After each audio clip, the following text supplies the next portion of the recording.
الحمد لله وكفى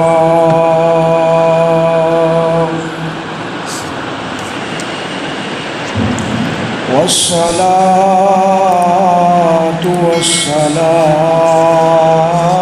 على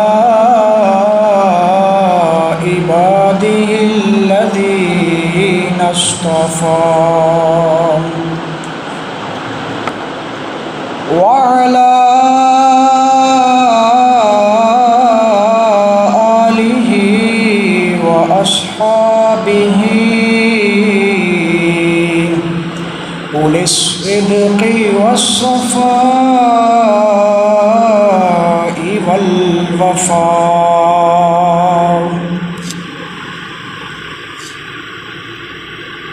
أما بعد فأعوذ بالله من الشيطان الرجيم. بسم الله الرحمن الرحيم. ولا تتمنوا ما فضل الله به بعضكم على بعض. آمنت بالله صدق الله العظيم وبلغنا رسوله النبي الكريم الأمين ونحن على ذلك لمن الشاهدين والشاكرين والحمد لله رب العالمين. مولاي صل وسلم دائما أبدا على حبيبك خير الخلق كلهم. هو الحبيب الذي ترجى شفاعته لكل هول من الأهوال مقتحم. مولاي صل وسلم دائما أبدا على حبيبك خير الخلق كلهم. گنج بخش فیض عالم مظہر نور خدا ناقصارا پیر کامل کاملارا رہنما.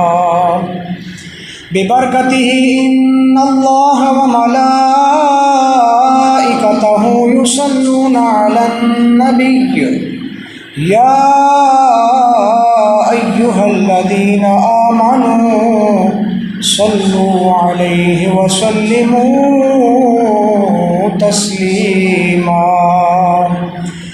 بآواز بلند پڑھیے الصلاۃ والسلام علیک یا سیدی یا رسول اللہ وعلی آلک واصحابک یا سیدی یا حبیب اللہ. الصلاۃ والسلام علیک یا سیدی یا رسول اللہ وعلی آلک واصحابک یا سیدی یا رحمۃ للعالمین.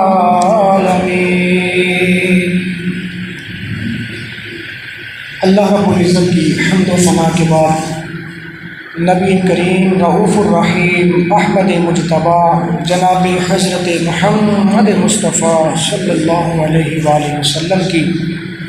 مقدس اور محترم بارگاہ کے اندر عقیدتوں محبتوں کے پھول نچھاور کرنے کے بعد اللہ رب العزت کا کروڑا شکر ہے کہ اس ذات نے ہم سب کو اپنی زندگیوں کے اندر ایک مرتبہ پھر جمعۃ المبارک کی یہ بابرکت ساعتیں میسر فرمائی. رب ذوالجلال کی بارگاہ کے اندر دعا کرتے ہیں رب تعالیٰ آج کے بابرکت دن کی توفیق ہم سب کا خاتمہ ایمان پر فرمائے. آپ احباب کے سامنے قرآن مجید فرقان حمید کی سورہ النساء کی آیت نمبر 32 پڑھنے کا شرف حاصل کیا. اللہ رب العزت نے اس آیت کے اس حصے کے اندر ارشاد یہ فرمایا ہے وَلَا تَتَمَنَّوْا مَا فَضَّلَ اللَّهُ بِهِ بَعْضَكُمْ عَلَىٰ بَعْضٍ، فرمایا کہ تم اس چیز کی تمنا نہ کرو جو چیز اللہ رب العزت نے اپنے فضل سے، اپنے کرم سے، اپنی توفیق سے کسی دوسرے مسلمان کو دی ہو۔ اور آسان لفظوں میں اگر اس کو سمجھا جائے تو اس آیت کے مفہوم کو پیش نظر رکھتے ہوئے یوں اس کا مطلب اخذ ہوتا ہے کہ اللہ رب العزت نے لوگوں کو، نبی پاک صلی اللہ علیہ وسلم کے ماننے والوں کو، امتیوں کو، مسلمانوں کو یہ اعلان فرمایا ہے، یہ خطاب کیا ہے، فرمایا اے ایمان والو، تم نے زندگی گزارتے ہوئے کبھی حسد کا سہارا نہیں لینا، کبھی حسد نہیں کرنا۔ اس آیت مبارکہ کا مفہوم یہ ہے، اور اسی آیت مبارکہ کو پیش نظر رکھتے ہوئے یہی چند سی چیزیں جو ہیں وہ ہم سیکھیں گے۔ بیسیکلی میں نے ایک درس کے اندر یہ چیزیں کچھ آپ سے شیئر کی تھی، لیکن تفصیلی طور پر اس کے اوپر ہمیں جو ہے وہ اویئرنیس ضروری ہے، جاننا ضروری ہے، کیونکہ ہمارے لوگوں کی اکثریت ہی اسی حسد کی بنا پر تباہ و بربادی کا سبب بنی ہوئی ہے۔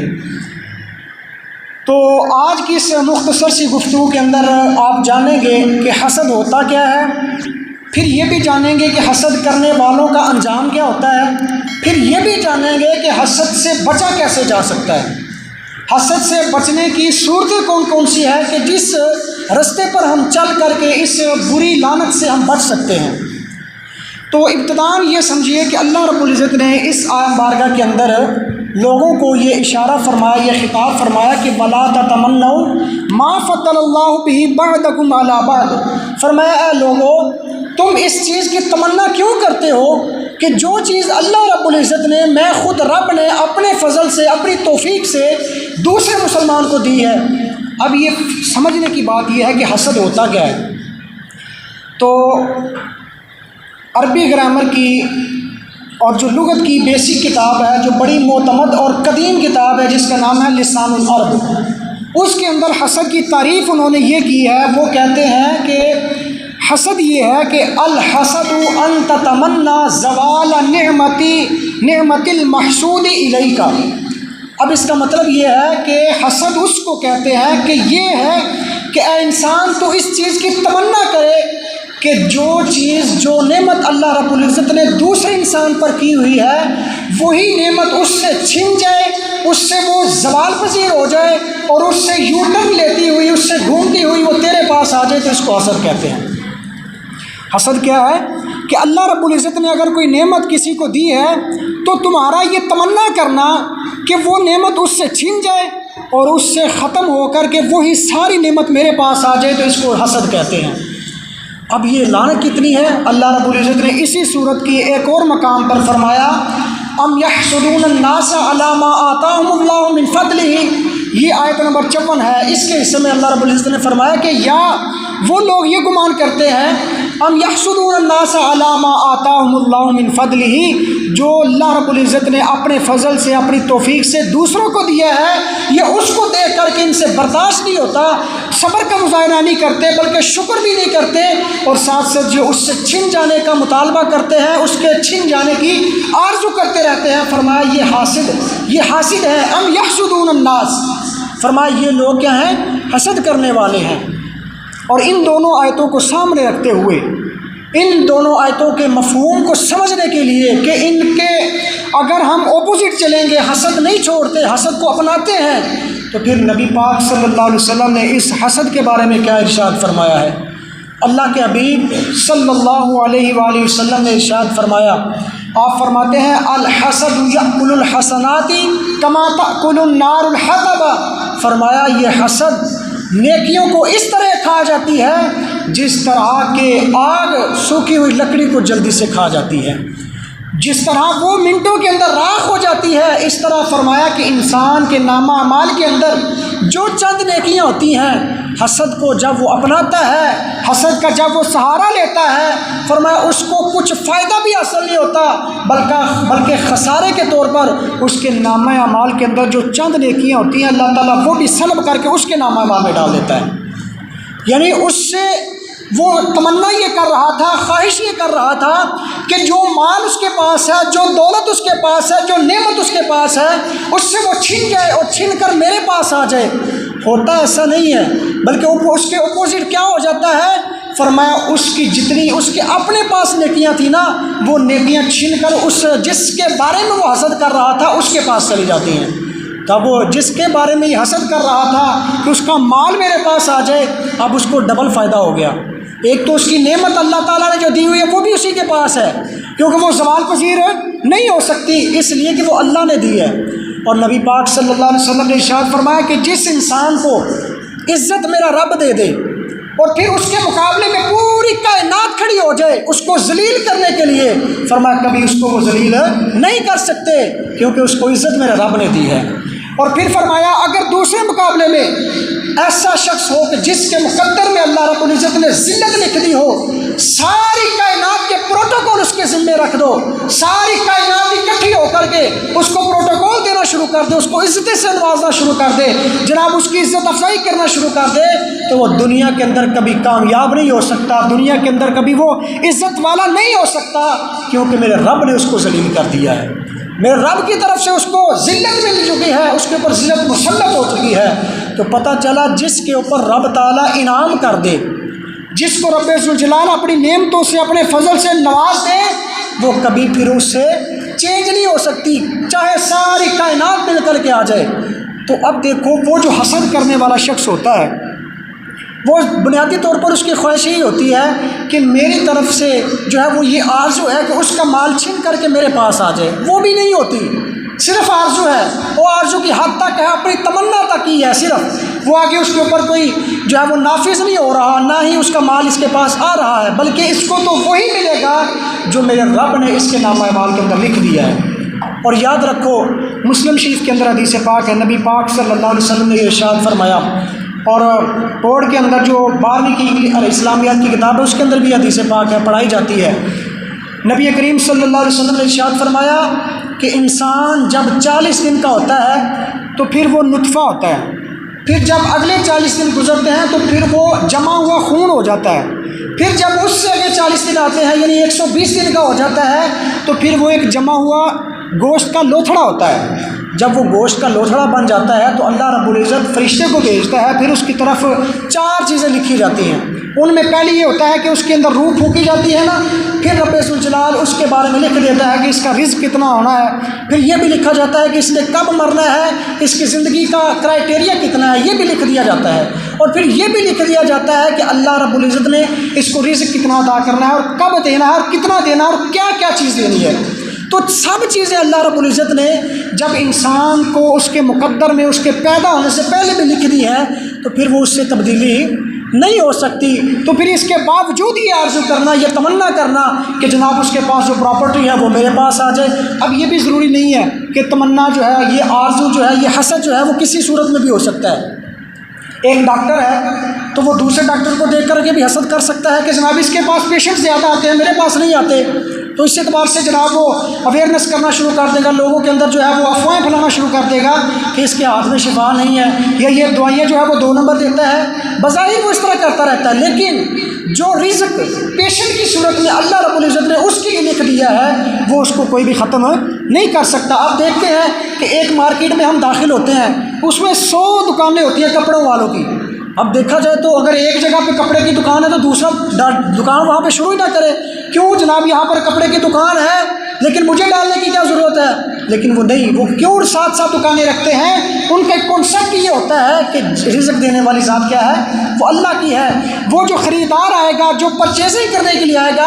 ضروری نہیں ہے کہ سارے کے سارے ایک ہی دکان پر جائیں گے، وہ مختلف دکانوں پر جا سکتے ہیں۔ تو مطلب سمجھنے کی بات یہ ہے کہ اللہ رب العزت نے جو چیز جس کے مقدر میں، جس کی قسمت میں رزق لکھ دیا ہے، مال کی صورت میں ہو، حسب کی صورت میں ہو، نسب کی صورت میں ہو، حسن کی صورت میں ہو، عبادت کی صورت میں ہو، علم کی صورت میں ہو، کسی صورت میں بھی اللہ رب العزت کسی کو نواز دیتا ہے تو اس کے خلاف جو ہے اس طرح کی باتیں نہ کیا کرو، کیونکہ اللہ کے کلام سے بھی آپ نے جان لیا، مصطفیٰ کے فرمان سے بھی آپ نے جان لیا کہ اس کا کوئی فائدہ نہیں ہے۔ ایک تو ہے کہ اگر ہمیں کچھ نہ کچھ دنیاوی لحاظ سے ہی کم از کم اگر فائدہ ہو جاتا ہو تو پھر بھی اگر اس پر عمل کر لیا جائے تو دنیا تو سوکھی گزر جائے، تو اس کا نہ تو دنیا کے طور پر کوئی اس کا بینیفٹ ہے اور نہ ہی آخرت کے اوپر، بلکہ دنیا میں بھی اس کی رسوائی ہے اور آخرت میں تو ذلت ہے ہی ہے۔ تو اس لیے اس سے بچنے کی ضرورت ہے۔ تو یہ جو حسد کی صورت ہے، ایک ہوتا ہے ڈاکٹری کی صورت میں، ایک پھر حسن کی صورت میں بھی ہو سکتا ہے، جیسا کہ اللہ رب العزت نے قرآن مجید فرقان حمید کے اندر فرمایا کہ وَاتْلُ عَلَيْهِمْ نَبَأَ ابْنَيْ آدَمَ بِالْحَقِّ اِذْ قَرَّبَا قُرْبَانًا فَتُقُبِّلَ مِنْ أَحَدِهِمَا وَلَمْ يُتَقَبَّلْ مِنَ الْآخَرِ۔ اللہ رب العزت نے ارشاد فرمایا کہ اے پیارے حبیب اپنے ان امتیوں کو حضرت آدم علیہ نبی علیہ السلام کے ان دو بیٹوں کا قصہ بیان فرماؤ تاکہ ان کو پتہ چل جائے۔ اور یاد رکھو مفسرین فرماتے ہیں حضرت آدم علیہ نبی علیہ السلام کے جو دو بیٹے تھے حابیل اور قابیل، اور قابیل نے حابیل کو قتل کیا تھا، اس کی بیسک وجہ کیا تھی؟ وہ بھی حسد تھا۔ تو فرمایا کہ آسمانوں کے اوپر سب سے پہلا جو جرم ہوا، سب سے پہلا جو کرائم ہوا وہ کیا تھا؟ حسد تھا۔ اور دنیا میں جو سب سے پہلا ہوا تھا وہ بھی حسد تھا۔ وہ کس نے کیا تھا؟ حابیل اور قابیل نے۔ اور آسمانوں پر سب سے پہلے کس نے کیا تھا؟ ابلیس نے، جس کا اصل نام کیا ہے؟ عزازیل۔ اب سب سے پہلے آسمانوں پر جو کرائم ہوا، جو جرم ہوا وہ ہے حسد، اور وہ کس نے کیا؟ ابلیس نے۔ اللہ رب العزت نے ارشاد فرمایا تھا وَإِذْ قَالَتِ الْمَلَائِكَةُ اسجدوا لآدم، فرمایا اے فرشتوں آدم کو سجدہ کرو، سب نے سجدہ کر دیا لیکن ابلیس نے سجدہ نہیں کیا۔ ایک اور مقام پر جا کر اللہ رب العزت نے فرمایا کہ یا ابلیس ما منعک ان تسجد اذ امرتک قال انا خیر منہ خلقتنی من نار وخلقتہ من طین۔ تو عرض کرنے لگا، کہنے لگا یا اللہ میں نے آدم کو سجدہ اس لیے نہیں کیا تھا، اس لیے کہ میں اس کو اپنے سے کم تر سمجھتا تھا۔ وہ کس لیے؟ اس لیے کہ خلقتہ من طین، کہا کہ تو نے مجھے تو آگ سے پیدا کیا ہے، اس کو مٹی سے پیدا کیا ہے، اور آگ کی یہ جناب کوالٹی ہوتی ہے کہ جب آگ بھڑکتی ہے تو اس کے شعلے اوپر کو جاتے ہیں، اور جو مٹی ہوتی ہے اس کو اوپر پھینکے بھی وہ تو پھر بھی نیچے آتی ہے۔ تو کہا کہ یہ اس کے زوال ہونے کی نشانی ہے، اور میں تو اس سے اونچا ہوں، لہذا میں بڑا ہوتے ہوئے، بڑے اسٹیٹس پہ ہوتے ہوئے میں کیسے اس کے سامنے جھک سکتا تھا، کیسے اس کو سجدہ کر سکتا تھا، اس لیے میں نے اس کو سجدہ نہیں کیا تھا۔ تو وہ کیا تھی بیسک وجہ؟ وہ بھی اس کے مائنڈ کے اندر حسد تھا۔ حسد تھا کہ یہ چیز جناب یہ میرے سے کم ہوتے ہوئے بھی اس کو اتنی ویلیو مل رہی ہے، سارے فرشتے اس کو سجدہ کر رہے ہیں تو میں کیوں کروں؟ تو یہ کیا تھا؟ کائنات کے اوپر آسمانوں میں سب سے پہلے حسد ابلیس نے کیا، اور دنیا کے اندر سب سے پہلے حسد حضرت آدم علیہ نبی علیہ السلام کے دو بیٹوں میں سے قابیل نے پہلے حسد کیا۔ تو پتہ چلا کہ یہ دنیا کی جو ابتدا ہے، اور آسمانوں کے اوپر بھی جو اس جرم کا، اس کرائم کی ابتدا ہے، وہ بھی کہاں سے چلی تھی؟ حسد سے چلی تھی۔ اس لیے اس سے بچنے کی ضرورت ہے کہ کائنات کے اگر جرم شروع ہو رہے ہیں تو وہ بھی حسد سے ہیں۔ اب جب حسد آتا ہے نا تو جناب قتل بھی بڑھتے ہیں، حسد آتا ہے تو بغض بھی بڑھتا ہے، حسد آتا ہے تو جناب خون ریزیاں اور فساد فی الارض کا جناب منبع شروع ہو جاتا ہے۔ یہ صورتیں کہاں سے چلتی ہیں؟ اس کی بیسک وجہ کیا ہے؟ یہی حسد ہے۔ اور یہ حسد کا جناب نتیجہ کیا ہوتا ہے؟ یہ کتنا بڑا جرم ہے، یہ کتنا بڑا کرائم ہے، اس سے بچنے کی کتنی ضرورت ہے۔ نبی کریم صلی اللہ علیہ وسلم کے اوپر نازل ہونے والی کتاب اللہ رب العزت نے خود اس قرآن پاک کے اندر وہ مثالیں بھی قائم فرمائی ہیں۔ اللہ رب العزت ارشاد فرماتا ہے وَلَوْ شِئْنَا لَرَفَعْنَاهُ بِهَا وَلَكِنَّهُ أَخْلَدَ إِلَى الْأَرْضِ وَاتَّبَعَ هَوَاهُ فَمَثَلُهُ كَمَثَلِ الْكَلْبِ إِن تَحْمِلْ عَلَيْهِ يَلْهَثْ أَوْ تَتْرُكْهُ يَلْهَثْ۔ اللہ رب العزت نے اس قرآن مجید کی اس آیت مبارکہ کے اندر، یہ سورہ اعراف ہے، پارہ نمبر 9 ہے، آیت نمبر اس کی 176 ہے۔ اللہ رب العزت فرماتا ہے کہ حضرت موسیٰ علیہ نبی علیہ السلام کے دور کا ایک شخص تھا جس کا نام تھا بلعام بن باورہ۔ اب جناب وہ بڑا اللہ رب العزت کا عبادت گزار تھا۔ اللہ رب العزت کی اتنی اس نے عبادت کی کہ اس کو مستجاب الدعوات کا یہ رتبہ اور یہ مرتبہ ملا تھا کہ جو بھی دعا اس کی زبان سے نکل جاتی تھی رب ذوالجلال اس کو قبول فرما لیتا تھا۔ لیکن جب اس کے مائنڈ میں، جب اس کے دماغ کے اندر یہ آیا کہ جناب مال کی حرص آئی، لالچ آ گیا، حسد آ گیا کہ بھئی لوگ موسیٰ کی باتیں ماننا شروع ہو گئے ہیں، اللہ کو راضی میں نے کیا ہے، مستجاب الدعوات کا رتبہ رب نے مجھے دیا ہے، لیکن موسیٰ کو لوگ مان رہے ہیں، موسیٰ کا کلمہ پڑھ رہے ہیں، موسیٰ کی باتوں کو فالو کر رہے ہیں، میری بات کوئی نہیں مان رہا۔ جب یہ بات اس کے مائنڈ میں آئی، اور دوسری طرف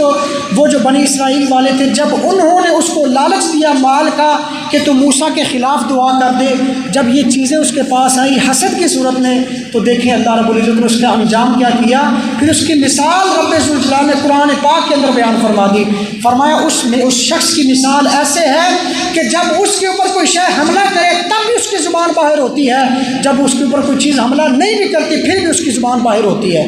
تو یہ اس کی اہانت کی طرف اشارہ کیا، اور رب ذوالجلال حسد کو سمجھانے کے لیے جیسے اس نے آیات نازل فرمائی ہیں، کوئی اور مثال بھی دے سکتا تھا،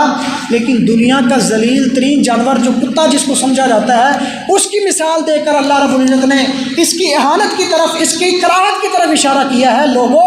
یہ میرے نزدیک حسد جو ہے وہ بہت بڑا جرم ہے اور بہت بڑا ناپسندیدگی والا کام ہے۔ تو اللہ رب العزت نے اس کی طرف اشارہ کرتے ہوئے اب دیکھیے اس بلعام بن بورہ کا انجام کیا ہوا۔ جب وہ اللہ کے نبی حضرت موسیٰ علیہ نبینا علیہ الصلوۃ والسلام کے خلاف دعا کرنے کے لیے جا رہا تھا، تو اللہ کے نبی کے خلاف دعا کرنے کے لیے جانے کے لیے جس سواری پر بیٹھا، اب وہ سواری کو بھی اللہ تعالیٰ نے یہ شعور دے دیا تھا کہ وہ اس سے پہاڑ کی طرف جہاں جا کر کے وہ دعائیں کرتا تھا وہاں تک وہ اس کی سواری بھی نہیں جاتی تھی۔ جب اس نے جناب ٹھوکریں ماری، اس کو مارا کہ تو چل، لیکن اس کے باوجود بھی وہ کیا ہوا، سواری زمین میں دنس جاتی ہے، بار بار اس کو اشارہ یہ کرتی ہے کہ یہ تیرے لیے اچھا نہیں ہے، ابھی باز آ جا، ابھی اپنے موقف سے ہٹ جا، لیکن وہ باز نہیں آیا۔ اس کے باوجود جب وہ وہاں پر پہنچا، اس نے جب یہ الفاظ دہرانا شروع کیے، اس کی تمنا یہ تھی، بنی اسرائیل والوں نے اس کو مال کا لالچ اس اعتبار سے دیا تھا کہ تو نے موسیٰ کے خلاف دعا کرنی ہے اور ہم تجھے یہ اتنا مال دے دیں گے، سونے کی صورت میں، اشرفیوں کی صورت میں، مال کی صورت میں۔ لیکن جب وہاں جا کر اس نے الفاظ دہرانا شروع کیے، زبان جب چلتی ہے دہرانا یہ چاہتا ہے کہ موسیٰ کا نام آئے، لیکن وہاں پر بنی اسرائیل والوں کا نام آ جاتا ہے۔ تو جو وہ بغاوت، جو وہ ظلم کے الفاظ اپنی زبان سے حضرت موسیٰ علیہ نبی علیہ الصلوۃ والسلام کے خلاف دہرانا چاہتا تھا، وہی جو ہے وہ سزا کے الفاظ بنی اسرائیل والوں کے خلاف یوز ہوئے۔ جب اس کی زبان سے یہ الفاظ نکلے، اللہ رب العزت نے بنی اسرائیل والوں کو بھی تباہ کر دیا، اور یہ جس نے کوشش کی تھی اللہ کے نبی کے خلاف جانے کی، اور اس کی بنیاد کیا تھی، وہ حسد تھی۔ جب اس کی زبان سے یہ الفاظ نکلنے کی کوشش تھی، ابھی الفاظ وہ نہیں نکلے، الفاظ اگرچہ بنی اسرائیل والوں کے خلاف نکل گئے، لیکن چونکہ اس نے کوشش کی تھی، حسد کا سہارا لیا تھا، اللہ رب العزت نے قرآن کے اندر اس کی مثال یہ دے دی، فرما دیا کہ یہ اس کی مثال اس کتے کی طرح ہے کہ جس کتے کے اوپر اگر حملہ کیا جائے تب بھی اس کی زبان باہر ہوتی ہے، حملہ نہ بھی کیا جائے تب بھی اس کی زبان باہر ہوتی ہے۔ تو مفسرین فرماتے ہیں کہ اس کی زبان ہمیشہ ہمیشہ کے لیے، اس واقعے کے بعد ہمیشہ ہمیشہ کے لیے زمین کی طرف لٹکتی رہی، اور لوگ اس کو دیکھ کر کے خدا کی پناہ مانگتے تھے۔ یعنی ایک وہ وقت تھا کہ لوگ اس کے پاس آیا کرتے تھے، یہ مستجاب الدعوات سمجھا جاتا تھا، لیکن جب اس نے حسد کا سہارا لیا تو اس کی دنیا بھی تباہ ہو گئی۔ دیکھیں دنیا کے، میں نے کیا کہا تھا کہ ہو سکتا ہے نا کہ دنیا کے اعتبار سے کچھ مال آ جائے پھر بھی کوئی حسد کر لے، چلو اس کی دنیا تو ٹھیک ہو جائے، آخرت میں جیسے کہا جاتا ہے کہ آخرت میں دیکھی جائے گی کیا ہونا ہے۔ تو یاد رکھو یہ حسد جو ہے نہ تو دنیا کے اندر اس کا کوئی بینیفٹ ہے، نہ ہی آخرت کے اندر ہے، بلکہ دنیا کے اندر جو اس کا عزت تھی، جو اس کا احترام تھا، جو اس کی ویلیو تھی، جو مرتبہ تھا، جو اسٹیٹس تھا، اللہ رب العزت نے وہ بھی اس کا تباہ کر دیا۔ یہ کیا؟ بلعام بن بورہ جس کے پاس یہ رتبہ تھا، جس کی شان یہ تھی کہ ایک لفظ زبان سے جو بھی نکلتا تھا رب العزت اس کو قبول کر لیتا تھا، لیکن جب اس نے حسد کا سہارا لیا تو دنیا کی نعمتیں بھی اس سے چھن گئی، اور رب ذوالجلال نے اس کی اہانت، اس کے عذاب کے طور پر قرآن کے اندر یہ بات بیان فرما دی کہ اس کا بدلہ یہ ہوگا کیونکہ اس نے حسد کا سہارا لیا ہے۔ اور یہ دیکھیں حسد کی بنیاد کہاں سے چلی، اور پھر جب لوگ حسد کرتے ہیں تو پھر اس کا انجام کیا ہوتا ہے۔ پھر جب حسد کا سہارا لیا جاتا ہے تو اس کی دنیا بھی تباہ ہو جاتی ہے اور آخرت بھی تباہ و برباد ہو جاتی ہے۔ اور یہ ایک مثال ہے۔ ایک اور مثال کے اوپر اللہ رب العزت کے پیارے حبیب حضرت نبی حضرت نوح علیہ الصلوۃ والسلام سورۃ ہود کی یہ آیت ہے، اس کے اندر رب ذوالجلال نے ارشاد فرمایا کہ جب حضرت نوح علیہ السلام کو اللہ تعالیٰ نے ارشاد فرمایا تھا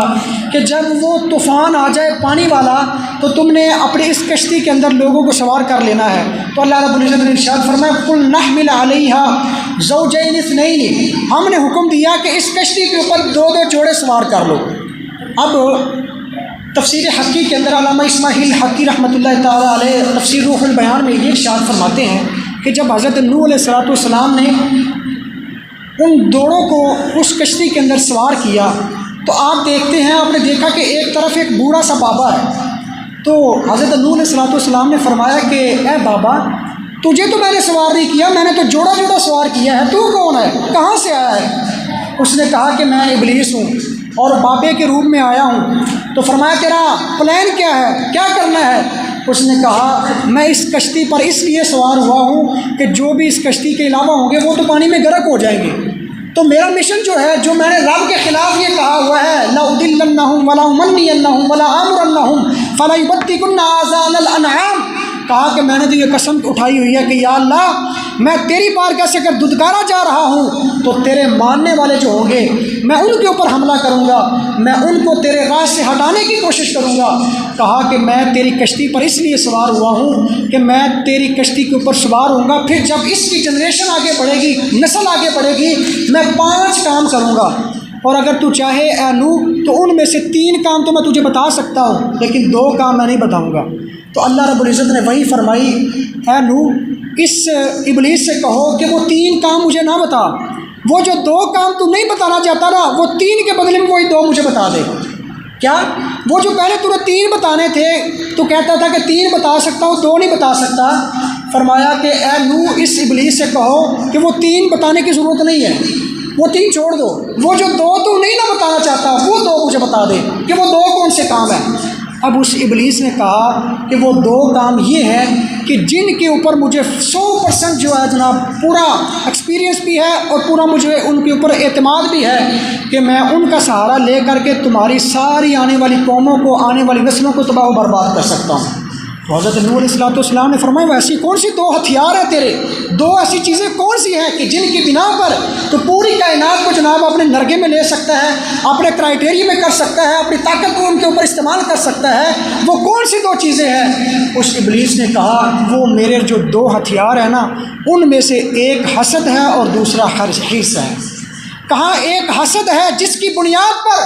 تیرے میں عبادت گزاروں کو بھی ورگلا سکتا ہوں، ان کی باتوں کو بھی رائے گاہ کروا سکتا ہوں، ان کی باتوں کو جناب نیکیوں کو چھڑوا کر کے بدیوں کے اندر کنورٹ کروا سکتا ہوں، اور دوسرا اس کے اندر کیا ہے، حرص ہے، لالچ ہے۔ آج اگر دیکھا جائے پوری کائنات کا، پوری اس دنیا کا اگر سروے کیا جائے تو نتیجہ یہی نکلتا ہے، کوئی بھی فساد ہو رہا ہو، کوئی بھی اگر کسی کے خلاف بندہ اٹھ رہا ہے، اس کی جناب 2 ہی وجہ ہوتی ہیں، یا تو لالچ ہوتا ہے مال کا، جناب کسی سے کوئی جو مانے پرمانے جو ہوتے ہیں وہ جناب کیا کرتے ہیں، مال لے کر اس کو قتل کر دیتے ہیں، ایک یہ صورت ہوتی ہے۔ تو دوسری صورت کیا ہوتی ہے، اس سے حسد کیا، حسد کی بنیاد پر جناب ایک قبیلہ اور یا ایک ذات والے دوسری ذات والوں کے خلاف ہو جاتے ہیں، پھر اسی بنا پر لوگ نسل در نسل ان کی قتل و غارت کا سلسلہ چلتا رہتا ہے۔ تو یہ بھی کیا بیسک وجہ کیا ہے، حسد ہے۔ تو اللہ رب العزت ہم سب کو اس سے بھی بچنے کی توفیق عطا فرمائے۔ اب اس کے علاوہ احیاء العلوم کے اندر علامہ امام غزالی رحمۃ اللہ تعالیٰ علیہ آپ فرماتے ہیں کہ ایک بادشاہ تھا،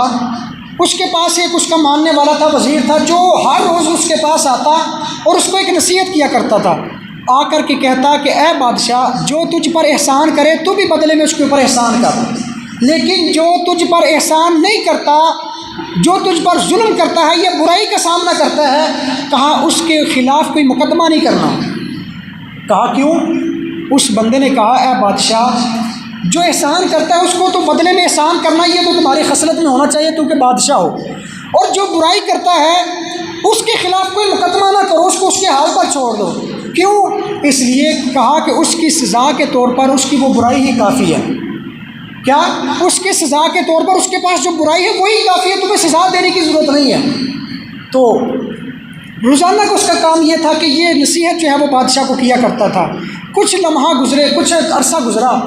تو چونکہ دیکھتے ہیں نا جب ایک بندے کو پروٹوکول مل رہا ہو تو دوسرے سے دیکھا نہیں جاتا۔ اب اسی بادشاہ کے جو حواری تھے، ماننے والے تھے، درباری تھے، ان میں سے ایک نے سوچا کہ جناب ساری ویلیو جب یہ بات کرتا ہے تو بادشاہ بڑا کان لگا کے اس کی بات سنتا ہے، دوسرے بات کرتے ہیں تو یہ جناب پورا اکڑ کے اندر رہ کر کے اس کی بات سنتا ہے، تو اس کو بڑی ویلیو دیتا ہے، اس کی کیا وجہ ہے؟ تو اس نے جناب ایک حربہ اپنایا۔ اس نے سوچا کہ کیوں نہ بادشاہ کی نظر کے اندر میں اس کو ڈسگریڈ کر دوں، اس کی ویلیو کو ختم کروا کے میں وہ مرتبہ حاصل کر لوں۔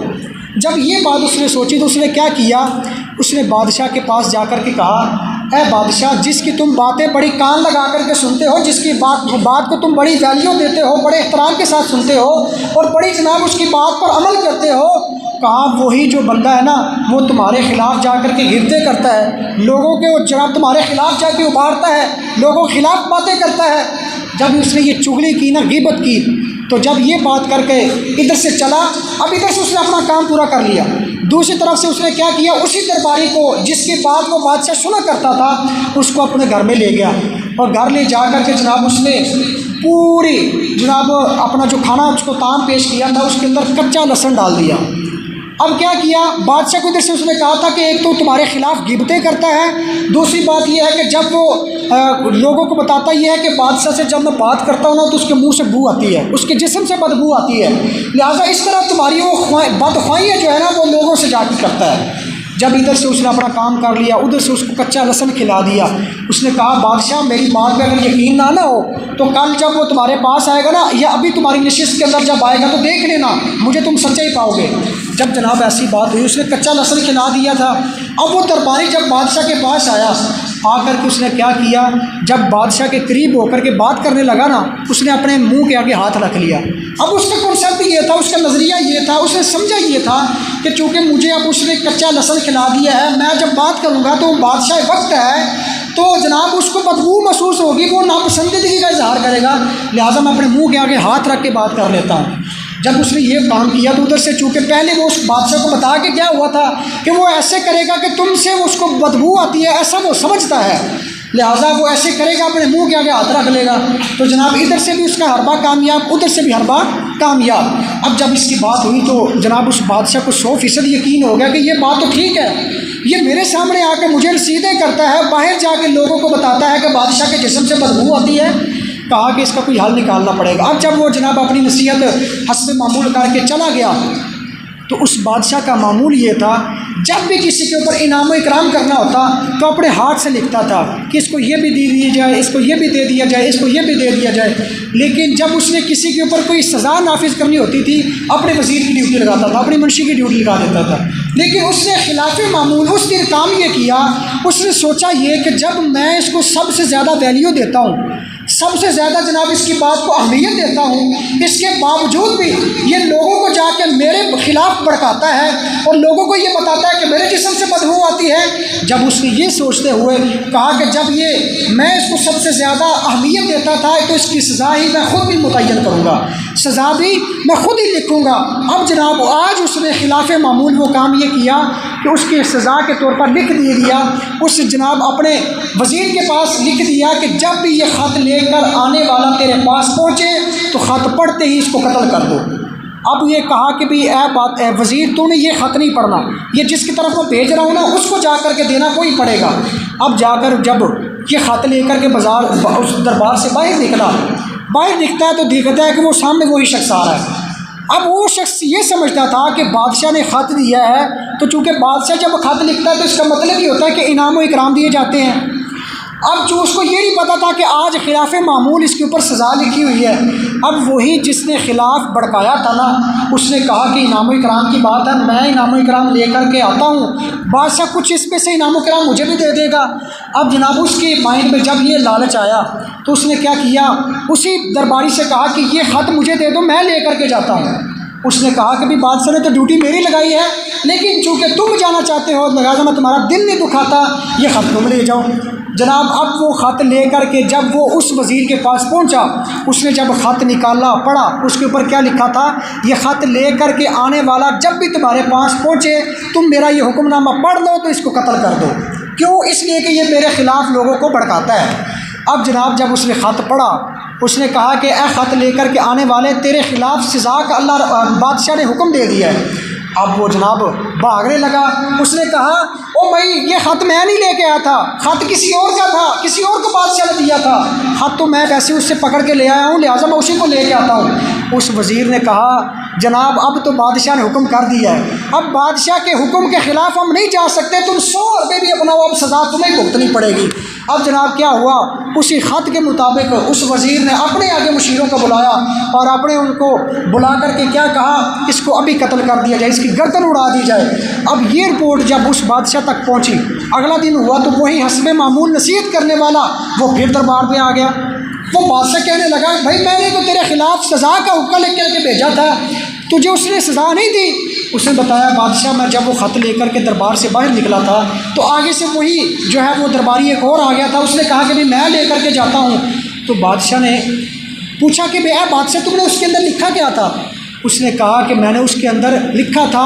کہ تو جو ہے، اس نے یہ بتایا تھا کہ تو میرے خلاف لوگوں کو جا کر کے بتاتا ہے کہ جناب میرے جسم سے بدبو آتی ہے، میری بدخوئیاں کرتا تھا، میں نے تیری سزا کے طور پر تیری گردن اڑانے کا حکم دے دیا تھا، تو اس سے بادشاہ اس وزیر کو میں نے یہ کہا تھا لیکن تم پھر بھی میرے پاس آئے ہوئے ہو۔ اس نے کہا بادشاہ وہ خط جو ہے وہ وزیر لے کر کے گیا تھا کل جس نے میری دعوت کی تھی۔ تو اس نے کہا کہ بھئی اے بادشاہ تو نے میرے سامنے ایسا جو کنسیپٹ رکھا تھا یہ اصل میں وجہ کیا پڑی تھی؟ بادشاہ نے کہا کہ وہی جو تجھ سے خط لے کر کے گیا تھا نا، اس نے مجھے کہا تھا کہ بھئی بادشاہ یہ تجھ سے دلی طور پر باطنی طور پر نفرت کرتا ہے، جس کی وجہ سے وہ یہ سمجھتا ہے کہ تیرے جسم سے اس کو بدبو آتی ہے اور لوگوں کو بھی یہی بتاتا ہے اور لوگوں کو تیرے جناب خلاف بھڑکاتا ہے اور نفرت انگیزی پھیلاتا ہے۔ تو جب یہ بات ہوئی نا تو اس بادشاہ نے کہا، اس آدمی نے کہا، اس درباری نے، اس نے کہا کہ بادشاہ بات دراصل یہ تھی اس دن جو میں نے اپنے منہ کے آگے ہاتھ رکھا تھا نا، وجہ یہ تھی کہ اسی شخص نے مجھے دعوت کے طور پر بلایا تھا، مجھے کچا لسن کھلا دیا تھا جس کی وجہ سے میرے منہ سے بدبو آتی تھی، اور میں نے ادب کے طور پر اپنے منہ کے آگے ہاتھ رکھ لیا تھا کہ تمہیں بدبو محسوس نہ ہو۔ تو بادشاہ نے کہا اگر اس نے حسد کے طور پر یہ بات کی تھی، اگر اس نے لالچ کے طور پر یہ بات کی تھی، رب تعالیٰ نے اسی کے ہاتھ میں اسی کو سزا دلوا دی ہے۔ تو بات سمجھنے کی یہ ہے، امام غزالی رحمۃ اللہ تعالیٰ علیہ سمجھانا یہ چاہتے ہیں اے لوگوں، جس طرح اس حسد کرنے والے کا انجام یہ ہوا تھا، اس کی دنیا بھی جناب دیکھو تباہ ہو گئی، اس نے لالچ کیا تھا، حسد کیا تھا، دنیا کے اندر بھی تباہ و برباد ہو گیا اور آخرت بھی اس کی جناب صحیح نہیں ہوگی۔ تو اس لیے اللہ رب العزت کے اپنے قرآن پاک کے اندر بھی ہمیں یہ درس دیا ہے، نبی پاک صلی اللہ علیہ وسلم کے فرمان نے بھی ہمیں یہ درس دیا ہے، اور اولیاء کرام کی ان حکایات نے بھی ہمیں یہ درس دیا ہے کہ دنیا کے اندر رہتے ہوئے کبھی حسد کا سہارا نہیں لینا۔ ہماری سوسائٹی کے اندر اگر سروے کیا جائے، جانچا جائے، پرکھا جائے، آج ہر دوسرا گھر جو خود جناب پریشانی کا عالم ہے، تو وہ وجہ کیا ہے؟ وہ کیا ہے کہ وہ اس کے اوپر جو نعمتیں ہیں وہ گھر کی صورت میں، مال کی صورت میں، دولت کی صورت میں، حسن کی صورت میں اور ویلیو کی صورت میں، کسی صورت میں بھی ہو سکتا ہے، اس کو وہ برداشت نہیں ہوتی۔ وہ جناب جلن لوگوں کے پاس جاتے ہیں، عاملوں کے پاس جاتے ہیں، جا کے ٹونے کرواتے ہیں، دم تویز کرواتے ہیں، جن کے اوپر رب ذوالجلال نے خود بھی لعنت کی ہوتی ہے، یہ انہی کے پاس جا کر کے جناب کہتے ہیں کہ ان کے بارے میں تقدیریں بدل دی جائے، ان کے گھر کے اندر جو خوشیاں ہیں وہ تباہیوں کے اندر بدل دی جائے۔ یہ وقتی طور پر تو ایسے ہو سکتا ہے، یاد رکھو، لیکن یاد رکھنا وہ جو ایسا کام کرواتے ہیں یا کرتے ہیں دونوں لوگ، نہ تو دنیا کے اندر ان کی عزت ہوگی، نہ ہی آخرت کے اندر ان کو کوئی کامیابی ملے گی۔ نہ دنیا کے اندر ان کو رہتے ہوئے کوئی خوشی نصیب ہوگی، نہ دنیا کے اندر رہتے ہوئے ان کی زندگیوں کے اندر آرام اور سکون آئے گا، نہ ہی آخرت کے اندر ان کو اللہ رب العزت کی طرف سے کوئی راحت، کوئی آرام پہنچے گا، بلکہ دنیا کے اندر رہتے ہوئے بے چینی اور جناب دنیا کے اندر رہتے ہوئے اللہ کی لعنتوں کے اندر گرفتار۔ اور اسی طرح جب آخرت ہوگی، جب میدان معاشر لگے گا، تو میدان معاشر کے اندر بھی رسوائی ہوگی، پھر جہنم کے اندر ہمیشہ ہمیشہ کی رسوائی ہوگی۔ اللہ رب العزت کی بارگاہ کے اندر دعا ہے رب تعالی ہم سب کو اس بڑے وائرس سے بچتے ہوئے اپنی زندگیوں کو بسر کرنے کی توفیق عطا فرمائے۔ رب تعالی ہم سب کو اس حسد سے، ایسی لعنت سے بچنے کی توفیق عطا فرمائے۔ آمین بجاہ نبی الامین۔